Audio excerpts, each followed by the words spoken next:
ஒரு ஆண் எப்படி இருக்க வேண்டும், எப்படி வாழ வேண்டும் என்பதை தன் அப்பாவிடமிருந்து தான் ஒரு மகன் கற்றுக்கொள்கிறான். அப்படி ஒரு தந்தை மட்டுமே தன் மகனுக்கு கற்றுக் கொடுக்கக்கூடிய முக்கியமான விஷயங்களைப் பற்றி இங்கே காண்போம். 1. பெண்களை மதிப்பது எப்படி? ஒரு ஆண் தன் மனைவியை, தாயை மற்றும் சகோதரியை எப்படி நடத்துகிறான் என்பதை பார்த்துதான் அவனது மகனும் பெண்களை மதிக்க கற்றுக்கொள்வான். பெண்களிடம் கண்ணியமாகவும் மரியாதையுடனும் நடந்து கொள்வதை ஒரு தந்தைதான் முதல் பாடமாக சொல்லிக் கொடுக்கிறார். 2. தோல்வியை கையாளும் பக்குவம். வாழ்க்கையில் வெற்றி மட்டுமே முக்கியமல்ல. தோல்வியை சந்திக்கும் போது துவண்டு விடாமல் எப்படி எழுந்து நிற்க வேண்டும் என்பதை தந்தை தன் அனுபவங்கள் மூலம் கற்றுக் கொடுக்கிறார். விழுந்தாலும் எழுவோம் என்ற நம்பிக்கையை தந்தைதான் விதைக்கிறார். 3. குடும்பத்தின் மீதான பொறுப்பு. ஒரு குடும்பத் தலைவன் எப்படி தன் குடும்பத்தை பாதுகாக்கிறான், தேவைகளை நிறைவேற்றுகிறான் என்பதை பார்த்து வளரும் மகன் தானாகவே பொறுப்புள்ள மனிதனாக மாறுகிறான். குடும்பத்துக்காக உழைக்கும் அந்த குணம் தந்தை வழி வருவது. 4. கடின உழைப்பின் மதிப்பு. வியர்வை சிந்திய உழைத்து நேர்மையான வழியில் சம்பாதிக்கும் பணத்தின் அருமையை ஒரு தந்தைதான் உணர்த்துகிறார். எதுவும் சுலபமாக கிடைக்காது, உழைப்புதான் உயர்வு தரும் என்பதை அவர் செயலில் காட்டுகிறார்.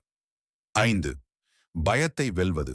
வாழ்க்கையில் சவால்கள் வரும்போது பயந்து ஓடாமல் அதை தைரியமாக எதிர்கொள்வது எப்படி என்று தந்தை கற்றுக் கொடுக்கிறார். அப்பாவின் கைப்பிடித்தால் வரும் அந்த தைரியம் வேறு எங்கும் கிடைக்காது. 6. பணத்தை நிர்வகிப்பது. பணத்தை சம்பாதிப்பது மட்டும் முக்கியமல்ல, அதை எப்படி சேமிக்க வேண்டும், எங்கே செலவழிக்க வேண்டும் என்ற நிதி மேலாண்மையை ஒரு மகன் தன் தந்தையிடமிருந்தே அதிகம் கற்றுக்கொள்கிறான். 7. கொடுத்த வாக்கை காப்பாற்றுவது.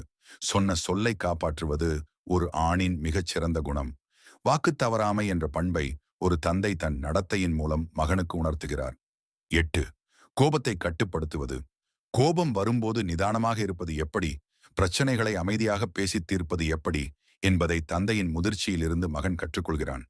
உணர்ச்சிகளை கையாள்வது ஒரு முக்கிய பாடம். 9.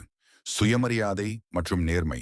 யார் முன்னிலையிலும் தன் சுயமரியாதையை விட்டுக் கொடுக்காமல் அதே சமயம் நேர்மையாக வாழ்வது எப்படி என்பதை தந்தை கற்றுக் கொடுக்கிறார். தலை நிமிர்ந்து நடக்கும் அந்த பெருமை அப்பாவால் வருவது. 10. தியாகம் செய்வது. தன் ஆசைகளை துறந்து குடும்பத்தின் மகிழ்ச்சிக்காக தியாகம் செய்யும் தந்தையை பார்த்து வளரும் மகன் அன்பு என்பது பெறுவது மட்டுமல்ல, கொடுப்பதும் கூட என்பதை உணர்கிறான்.